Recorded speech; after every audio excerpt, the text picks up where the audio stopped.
नमस्कार मंडळी, कसे आहात? सान्वी प्रणवी मॉम यूट्यूब चॅनलवरती आपले स्वागत आहे. तर आता वाजलेले आहेत सकाळचे 9 आणि माझी इथे सुरू आहे स्वयंपाकाची तयारी. तर बघा, मी आज बनवणार आहे पत्ताकोबीची भाजी.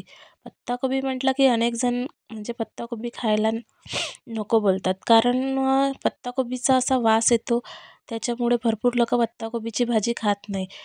तर तुम्ही या पद्धतीने बनवा. तर त्यासाठी तुम्हाला असा लांब लांब कोबी चिरून घ्यायचा आहे आणि थोडा कढईमध्ये तेल घेऊन ते परतून घ्यायचं आहे. त्याचा कलर चेंज होईपर्यंत, त्यातलं पाणी निघून जाईपर्यंत. बघा, असं पाणी सुटलेलं आहे कोबीला. तर त्यातलं पाणी पूर्ण निघून जाईपर्यंत तुम्हाला तेलामध्ये ती परतून घ्यायची आहे, कलर चेंज होईपर्यंत. बघा, आपली कोबी अशी परतून झालेली आहे तेलात.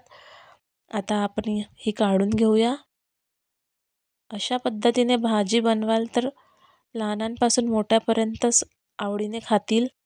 टिफिनसाठी पण तुम्हाला द्यायला ही भाजी एकदम उत्तम आहे. या पद्धतीने आपण तेल घेतलेलं आहे कढईत, मोहरी घातलेली आहे, हिरव्या मिरच्या घालून घेऊया, गोडा मसाला, अद्रक लसूणची पेस्ट आणि हळद घालून घेऊया.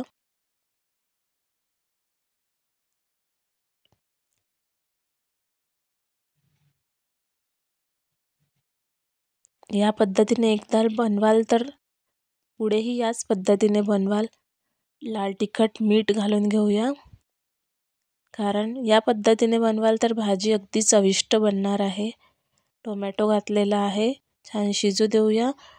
टोमॅटो शिजल्यानंतर आपण परतून घेतलेला पत्ताकोबी यामध्ये घालून घेऊया.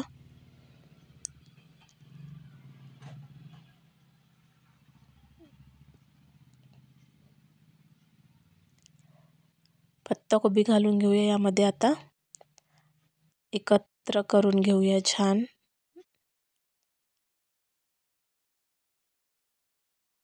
आणि थोड्या वेळ झाकण ठेवून शिजू देऊया. कोबी शिजवताना यात पाण्याचा एक थेंबही घालायचा नाही आहे. ही भाजी फक्त वाफेवर शिजवायची आहे, त्याने टेस्ट खूप वेगळी येते भाजीला. बघा, पाणी सुटलेलं होतं. इथे माझा कुकर झालेला आहे, कणिक मळून झालेली आहे. सकाळची स्वयंपाकाची खूप घाई असते.